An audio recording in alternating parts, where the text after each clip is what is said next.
দেখো বন্ধুরা, আমাদের দিক দিয়ে আজকে সন্ধ্যের আগে প্রচণ্ড ঝড় জল বৃষ্টি, তার সঙ্গে সঙ্গে শিলাবৃষ্টি, মেঘ ডাকা। কী আর করা যায়, যা রোদ গরম হচ্ছিল তার মধ্যে তোমার বৃষ্টিটা হওয়াতে একটু ঠান্ডা পড়েছে। তো দেখো,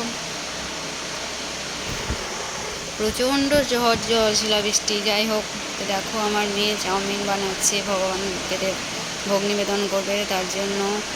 দেখো কড়াই বসিয়ে দিয়েছে, কড়াইতে তেল নুন দিয়ে চাউমিনটা দিয়ে দিয়েছে। তারপর দেখো নেড়ে নিয়েছে, সিদ্ধ হয়ে গেছে। যাই হোক, কড়াই বসিয়ে দিয়েছে, কড়াইতে তেল দিয়ে দিয়েছে, হলুদ দিয়ে দিয়েছে।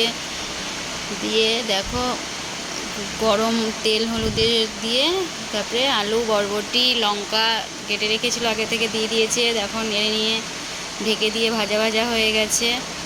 তো নাচছে আস্তে আস্তে। দেখো ছোট তো কী আর করা যায়। আর ভক্তের বাড়িতে তো তোমার সব, তোমরাই বলো, ভক্তদের বাড়িতে ছোট থেকে তো সব কিছু শিখতে হয়। তো যাই হোক, ভাজা হয়ে যাওয়ার পর সেদ্ধ করা চাউমিনটা দিয়ে দিচ্ছে। দেখো দিয়ে দেওয়ার পর আস্তে আস্তে দেখো দিয়ে দিল সেদ্ধ হওয়া চাউমিনটা। দিয়ে এবার আস্তে আস্তে ও নাড়তেই আছে, সাঁড়াশি দিয়ে ধরলো এক হাতে আর একদিকে খুন্তি দিয়ে নাড়ছে। দেখো নাড়া হয়ে যাওয়ার পর চিনি দিয়ে দিয়েছে, দিয়ে ভাজা ভাজা হয়ে গেছে। তো যাই হোক, আমাদের চাউমিন পুরো ভাজা ভাজা করে নিল। এবার চাউমিন কমপ্লিট। তো যাই হোক, এবার ভগবানকে দর্শন করে নাও, আর রাত্রে ভগবানের মহাপ্রসাদও দর্শন করে নাও। তো মহাপ্রসাদে আছে চাউমিন, দুধ আর জল।